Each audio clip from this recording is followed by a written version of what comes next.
Hello, my name is Benjamin Hart. I'm an American attorney and the Managing Director of Integrity Legal here in Bangkok, Thailand. As the title of this video suggests, we're discussing the K-1 Fiancé visa. Specifically, we're discussing the number of applications that can be filed by a given American, presumably in their lifetime, for K-1 Fiancé visa benefits for a foreign fiancé. What kind of context are we talking about with respect to this? Well, there are circumstances where, relationships don't come about the way that people think that they're going to.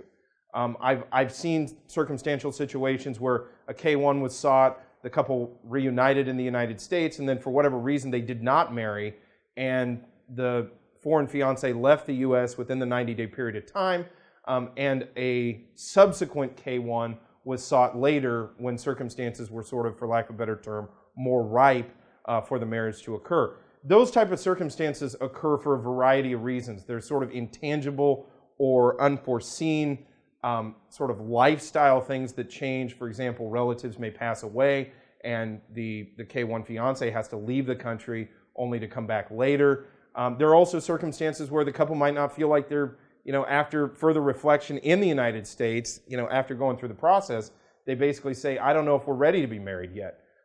There are some who argue that 90 days is not enough time to make that determination. I personally am not going to get into whether or not that is enough time. I think it probably depends. I also believe that the amount of time that's spent processing the underlying K-1 oftentimes results in a sort of strengthening of the relationship because the parties are constantly communicating about a shared goal while the thing is processing. But that being said, that's all sort of intangible speculation, for lack of a better term.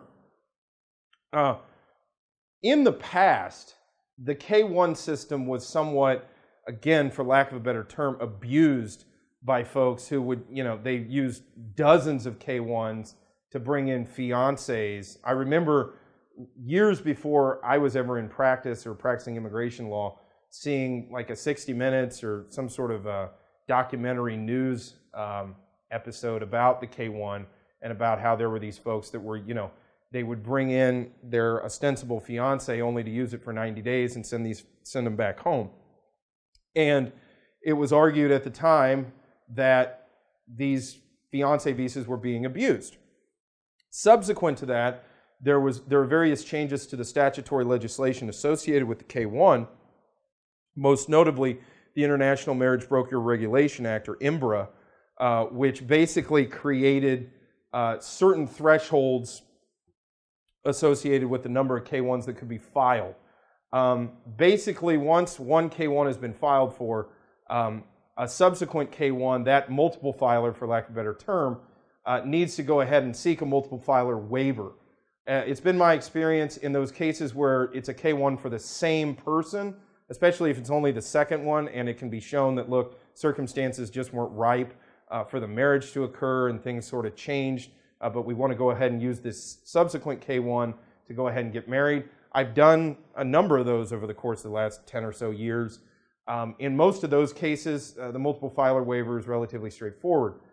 Where you've got somebody that's done multiple K-1s over the course of their lifetime and they're looking for another K-1, sometimes a multiple filer waiver can be something of a, of an endeavor in quote-unquote lawyering. I mean, it's, you got to get in there and sort of get into the underlying reason for the statutory language and go ahead and explain why, in the current situation, it's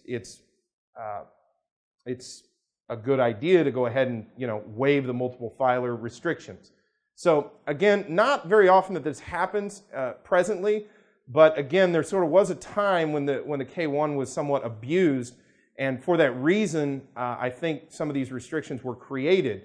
The basic rule of thumb is, reasonableness is going to apply. And there's also there's generally speaking, sort of a time frame to be looking at. So within a 2-year period, if one K-1 was filed for, and then 3 years later, that same individual wants to seek a K-1 on another fiancé because that original relationship, didn't work out, whatever.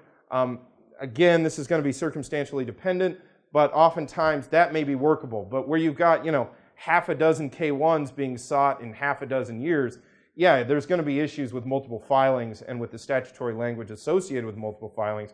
And for this reason, those who think they may have an issue with respect to multiple filings and the K-1 visa, it's a really good idea to contact a legal professional to go ahead and get some insight into whether or not, under the factual circumstances of that given case, multiple filer waiver is going to be necessary, and what the prospects are of the actual K-1 application with those sort of facts being brought in to the adjudication for those type of benefits.